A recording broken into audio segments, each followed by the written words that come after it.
22 అధ్యాయాలు. ఎన్ని వచనాలు ఉన్నాయి? అధ్యాయాలు అంటే చూసాం కానీ వచనాలు చూడంటారా? 404 వచనాలు ఉన్నాయి. మొత్తం క్యాలిక్యులేషన్ చేస్తూ వచ్చినప్పుడు 22 అధ్యాయాలు. ఒక మొదటి అధ్యాయము 20 వచనాలు, రెండవ అధ్యాయము 29, అలా క్యాలిక్యులేషన్ ఇస్తే 22 అధ్యాయాలు మొత్తం ఇస్తే 404 వచనాలు మనకు ఈ యొక్క పుస్తకంలో కనబడుతూ ఉన్నాయి. అయితే ఇక్కడ మనం రాసిన వ్యక్తి యోహాను గారు. యోహాను అనే పేరుకి అర్థము యెహోవా దానము. యెహోవా దానము. ఈ యోహాను గారు శిష్యులలో 12 మంది శిష్యులలో ఒక శిష్యుడు ఈయన. మరి యోహాను చూస్తే పేతురు కంటే, యాకోబు కంటే, మనం చూస్తే ఇంకా శిష్యులు ఉన్నారు, ఇస్కరియోతు, అనేకుల కంటే కూడా చిన్నవాడు. వయసు రీత్యా ఎవరంటే యోహాను చిన్న వయసు కలిగిన వాడు, చిన్న వయసు యోహాను. అందుకే యోహాను ఒక్కడే దాదాపు 95-96 సంవత్సరంలో ఈ పుస్తకం రాశాడు. మొదటి శతాబ్దము 95-96 సంవత్సరంలో ఈ పుస్తకం రాశాడు. మరి అన్ని సంవత్సరాలు బ్రతికినట్లు కూడా మనకు చరిత్రలు ఎవరు లేరు. అంటే 52-53 సంవత్సరాలు మనకు మద్రాసులో తోమా గారు 52లో మన దేశానికి వచ్చాడు. మొదటి శతాబ్దం 52లో వచ్చి ఆయన కొద్ది కాలం ఉండి తోమా గారు మరణించారు, హతసాక్షి అయ్యాడు. మన మద్రాసు, మన దేశంలో ఒక రాష్ట్రం మద్రాసు, చెన్నైలో. అయితే అట్లాగనే శిష్యులందరూ కూడా మరణించినారు. ఈయన మాత్రం ఎక్కువ కాలము, వయసులో చిన్నవాడు, ఎక్కువ కాలం జీవించిన వ్యక్తి ఎవరంటే యోహానే. పద్మాసు ద్వీపంలో ఇవ్వబడిన తర్వాత వృద్ధాప్యం వరకు, వృద్ధాప్యం వరకు జీవించాడు యోహాను గారు. వాస్తవానికి ఈయన జీవితం చాలా అద్భుతంగా ఉంటుంది. ఆయన యోహాను చంపడానికి కొన్ని పర్యాములు చేశారు. ఒకటి, విషప్రయోగం చేశారు. యేసుప్రభు శిష్యుడైన యోహాను విషప్రయోగం, చనిపోలా. అప్పుడు రోమా చక్రవర్తులు ఆశ్చర్యపోయినారు. డొమిషియన్, ఆ చక్రవర్తి పేరు డొమిషియన్. పౌలు గారు చంపిన చక్రవర్తి పేరేంటి? స్వరూప. పౌలు గారిని చంపిన చక్రవర్తి పేరు రోమా చక్రవర్తి, నీరో చక్రవర్తి. మరి యోహాన్ని పద్మాసు ద్వీపంలో చెరసాలు పంపించిన వ్యక్తి ఎవరంటే, అది ఆయన చంపడానికి ప్రయోగం చేసిన ఆ కాలంలో చక్రవర్తి ఎవరంటే డొమిషియన్ చక్రవర్తి. ఇప్పుడు విషప్రయోగంలో చనిపోలేదు. తర్వాత ఆయన కాలుచున్న పెద్ద బాండిలో నూనెలో వేసానికి ప్రయత్నిస్తే అక్కడ ఆయన చనిపోలా. ఆశ్చర్యం వేసింది. ఇప్పుడు ఆయన ఏం చేస్తానంటే, అసలు మనుషులు లేని స్థలానికి పద్మాసు ద్వీపం, అందుకే అది మైనర్ ఆసియాలో ప్రాంతం, టర్కీ దేశ సమీప ప్రాంతంలో ఉన్న ఒక స్థలంలోకి, చిన్న ఆసియా అనే ప్రాంతం, ఆ ప్రాంతంలోనికి పద్మాసు ద్వీపంలో వేయబడ్డాడు. యోహాను అంటే పేరు అర్థం యెహోవా దానము. ఈ యోహాను గారు చాలా ఆత్మీయుడు, శిష్యుల్లో చిన్నవాడు. అంటే మిగతా ఆత్మీయులు కాదని కాదు, ఇంకా యేసు ప్రభును ప్రేమించిన వాడు యోహాను. యేసు ప్రభు రొమ్మును ఆనుకున్నవాడు, ప్రభువుకు దగ్గరగా ఉండేవాడు. అంటే ప్రభువుకు దగ్గరగా ఉండే అనుభవం అందరికి ఉండదు. అర్థమవుతుందా? క్రైస్తవులందరికీ ఉండదు, శిష్యులకు కూడా అందరికి లేదు. ప్రభువుని రొమ్మును ఆనుకునేవారు క్రైస్తవులైనా, బోధకులైనా, వారు ఎవరైనా సరే అందరూ ఒకే రీతిగా ప్రభువును ప్రేమించగలుగుతారా? No, impossible. ప్రభువుని ఎక్కువగా ప్రేమించిన వ్యక్తి యోహాను. ప్రభువుకు రొమ్మును ఆనుకునిచున్న వ్యక్తి యోహాను. సిలువ దగ్గర అందరూ వదిలిపోయిన నిలబడ్డ ఏకైక వ్యక్తి యోహాను. ఒక్కడే నిలబడ్డాడు, అందరూ వెళ్ళిపోయారు సిలువ దగ్గర. స్త్రీలు కొంతమంది ఉన్నారు, తల్లి అయిన మరియా, కొంతమంది స్త్రీలు ఉన్నారు, కానీ శిష్యుడు ఒక్కడే. యోహాను ఒక్కడే ఉంటాడు శిష్యుడు. అదే రీతి మనం చూస్తే ఇక్కడ ఈ యోహాను జీవితం చాలా అద్భుతమైన జీవితంగా, ఆయన ప్రభువు కొరకు పద్మాసు ద్వీపంలో ఇవ్వనప్పుడు ఎవరు లేరు, ఒంటరిగా ఉన్నాడు, ఒక్కడే. కానీ ఈ ఒంటరితనములో ఒక్కడిగా ఉన్నప్పుడు ఆయన పొందిన ప్రత్యక్షతలు బైబిల్ చరిత్రలో ఎవరు పొందల, మానవ చరిత్రలో పొందల, ఇంక భవిష్యత్తులో కూడా పొందబోరు. ఎందుకంటే ప్రకటన గ్రంథం మించిన పుస్తకాలు ఇంకెక్కడ లేవు కాబట్టి. అంటే యేసుక్రీస్తు ప్రత్యక్షతలు పొందిన వ్యక్తి యోహాన్ లాంటి వ్యక్తి ఇంక బైబిల్. అంటే కొంతమంది ఉన్నారు, అపోస్తలుడైన పౌలు ప్రత్యక్షతలు పొందుకున్నాడు. పాత నిబంధనలు పొందుకున్న ఎవరు చెప్పండి? ఎజ్కేల్, ఆత్మోషుని ఉండగా ఆత్మ కొనిపోయాను. ఎజ్కేల్, దానియేలు గ్రంథంలో దానియేలు ప్రత్యక్షత చూస్తాం. అయితే ఇక్కడ మనం క్రొత్త నిబంధనలకు వస్తే అపోస్తలుడైన యోహాను, ఈ యోహాను పొందిన ప్రత్యక్షతలు ఎవరు పొందల, ఈవెన్ పౌలు గారు కూడా పొందల. ఎందుకంటే ఇప్పుడు మనం ప్రకటన గ్రంథం చూస్తే 22 అధ్యాయాలు. ఈ 22 అధ్యాయాలు మనకు మొదటి అధ్యాయంలో చూసినప్పుడు కూడా 1వ అధ్యాయం 11లో ప్రభు దినమందు ఆత్మవశుడై ఉండగా పరలోకములో మహిమ స్వరూపైన యేసుక్రీస్తు ప్రత్యక్ష వస్తున్నాడు. ఈ ప్రకటన గ్రంథము మనకు దేవుడు ఆయనకు అనుగ్రహించిన ప్రత్యక్షత తన దాసుని కనపరచడానికి. అంటే ఎవరు ఇక్కడ దాసుడు అంటే యోహాను.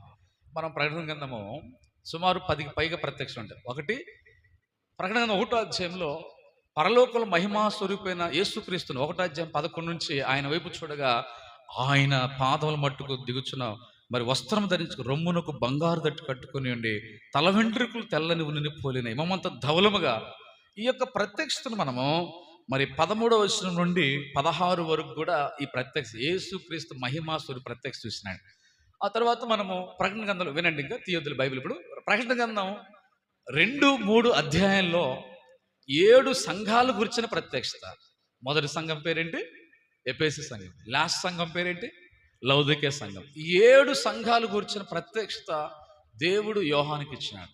తర్వాత 4-5 అధ్యాయంలో పరలోకములో జరుగుతున్న ఆరాధన, 4 చెవులు 24 పెద్దలు ప్రభువు యేసు క్రీస్తు వారు 4వ అధ్యాయం. 5వ అధ్యాయంలో అక్కడ 7 ముద్రకల గ్రంథము చేత పట్టుకుని యేసు ప్రభుని లెక్కింపలేని జన సమూహము ఆరాధన చేస్తుంది. అందుకే ప్రకటన గ్రంథము 4-5 అధ్యాయాల్లో పరలోకంలో జరుగుతున్న ఆరాధన ప్రత్యక్షత. ఆ తర్వాత మనం చూస్తే 6వ అధ్యాయం నుండి 18వ అధ్యాయం వరకు కూడా 7 ముద్రలు, 7 బోరలు, 7 పాత్రలు, ఈ ప్రత్యక్షత మనకు కనబడుతుంది. అంటే సంఘము ఎత్తబడిన తర్వాత కలగబోయే భూమి మీద సంభవించే పరిస్థితులు సంఘం ఎత్తబడిన తర్వాత ఈ 6వ అధ్యాయం నుండి మనకు 18వ అధ్యాయం వరకు కూడా మనకు కనబడతా ఉంటాయి. అంటే ఏంటంటే 7 ఏండ్ల శ్రమల కాలం కూర్చున్న ప్రత్యక్షత. ఆ 7 ఏండ్ల శ్రమల కూర్చున్న ప్రత్యక్షత అంటే భవిష్యత్తులో జరగబోయేది 7 సంవత్సరాలు జరగబోయే శ్రమలు. అందులో 3.5 సంవత్సరాలు అర్ధవారం దానియేలు గ్రంథంలో ఉంటుంది. వారము అంటే 7 సంవత్సరాలతో పోల్చబడినది. దేవుని దృష్టిలో ఒక్క దినము, పేతురు భక్తులు చూస్తే 1000 సంవత్సరాలు దేవుని దృష్టిలో ఒక్క దినముతో పోల్చు. ఆయన దృష్టిలో ఒక్క దినమే, మనకు 1000 సంవత్సరాలు అయితే. వారము అనే మాట యాకోబు భక్తుడు, యాకోబు అంటారు పాత నిబంధనలో, ఆయన అంటే కదా తన యొక్క మామ దగ్గర కొలువు చేసినాడు, పని చేసినాడు. ఎందుకంటే వివాహం కొరకే వారం దినాలు అంటారు. వారం అనేది 7 సంవత్సరాల సంఖ్య, అక్కడ 7 సంవత్సరాలు. ఇక్కడ మనం దానియేలు గ్రంథంలో మనం వారము అంటే 7 సంవత్సరాలు, ప్రకటన గ్రంథంలో అర్ధవారము అంటే 3.5 సంవత్సరాలు, మరొక 3.5 సంవత్సరాలు, 7 సంవత్సరాలు వారంలో జరిగే పరిస్థితులు మనకు అక్కడ కనబడుతూ ఉంటాయి. ఇప్పుడు 18 అధ్యాయం 17-18 అధ్యాయం అయితే ముఖ్యంగా మహాబబులోను గురించిన విషయాలు. మహాబబులోను ఎలా నాశనం అయిపోతుందో, అది ఎలాగ నశించిపోద్దో అది. 19వ అధ్యాయంలో ప్రత్యక్షత ఏంటంటే యేసుక్రీస్తు వారు ఆయన గొర్రెపిల్ల అనగా పెండ్లి కుమారుడుగా వచ్చి అక్కడ గొర్రెపిల్ల వివాహ మహోత్సవం, ఆ తర్వాత గొర్రెపిల్ల పెండ్లి విందు, అది 19వ అధ్యాయంలో మనకు ఉంటుంది. తర్వాత మనం 20 అధ్యాయంలోకి వస్తే 20 అధ్యాయంలోకి వచ్చేసరికల్లా అక్కడ అపవాది 1000 సంవత్సరాలు బంధించబడతాడు అగాధంలో.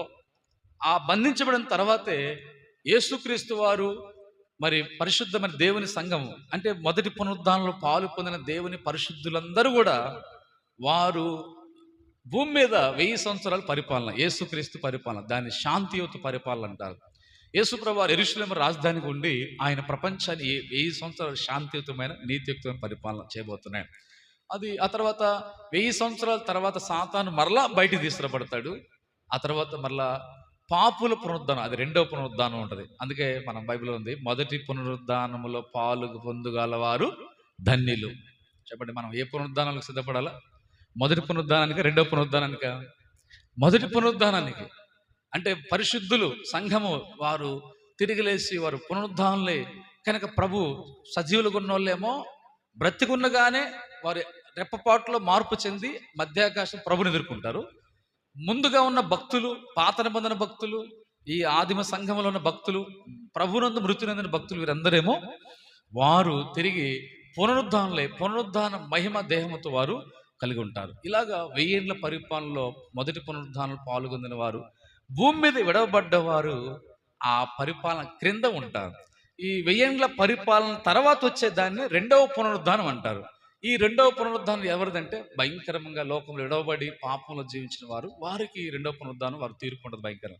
అది 20 అధ్యాయాలు మనకు కనబడుతుంది. 21వ అధ్యాయంలో రాబడి మాటలు ఏంటంటే మొదటి ఆకాశము మొదటి భూమి ఏమైపోయింది, ఇంకా గతించను. అంటే ఇప్పుడు కొత్త ఆకాశం కొత్త భూమిని దేవుడు సృష్టిస్తున్నాడు. ఆ తర్వాత మరి 21వ అధ్యాయంలోనే ఇక్కడ ఉంది 12 అపోస్తులు. 12 యొక్క మనకు కనబడే రత్నములు కనబడుతున్నాయి, మరి 12 గుమ్మాలు కనబడుతున్నాయి. 22వ అధ్యాయంలోకి వస్తే మహిమగల పరలోక పట్టణంలో ప్రవేశించేది కూడా మనకు సరే. ఇక్కడ మనము ఈ ప్రకటన గ్రంథం 22 అధ్యాయాల్లో మనం చూస్తే యేసుక్రీస్తు తన దాసులకు కనపరచుటకు దేవుడు ఆయనకు అనుగ్రహించిన ప్రత్యక్ష, ఇవన్నీ కూడా మనం క్లుప్తంగా కొన్ని ప్రత్యక్షలు ఉన్నాయి. అయితే ఇక్కడ దేవుడు ఎవరికి చూపించినంటే ఆయన దాసుడే లేదా తన దాసుడైన యోహానుకు వాటిని సూచించాడు. దేవుడు ప్రేమగల దేవుడు. మనకు ప్రకటన గ్రంథంలో సంభవించిన పరిస్థితులు, అంత భవిష్యత్తు గురించిన విషయాలు మనకి 65 పుస్తకాలు ఎక్కడ అంత కనపడదు, కొద్ది కనపడుతుంది. అందుకే ఈ ప్రకటన గ్రంథానికి మరో పేరు ఏంటంటే భవిష్యత్తు గ్రంథం, ప్రత్యక్షత గ్రంథం, ప్రకటన గ్రంథం, ప్రవచనాత్మకమైన గ్రంథం. ఇది కనుక ఈ యొక్క ప్రత్యక్షత లేదా ప్రకటనల గ్రంథం అని కూడా ప్రత్యక్షత. ఇక్కడ చూస్తే మనం చూడండి, ఇప్పుడు మనము ప్రభు ఇలాగన దాసుడు యోహానుకు బయలుపరిచాడు. ఎందుకు ఈ విషయాలు బయలుపరిచాడంటే ఆ విషయాలకు ఉద్దేశాలు మనం ఎరిగి ఆ ప్రకారం మనం జీవించాలని. ఇప్పుడు 2వ వచనం మనం గతంలో చూసినది, ఈరోజు 2వ వచనం మనం ధ్యానం చేస్తే ఇప్పుడు చదవండి 2వ వచనం, ప్రకటన 1:2 చదవండి. 1వ అధ్యాయం 2వ వచనం. అతడు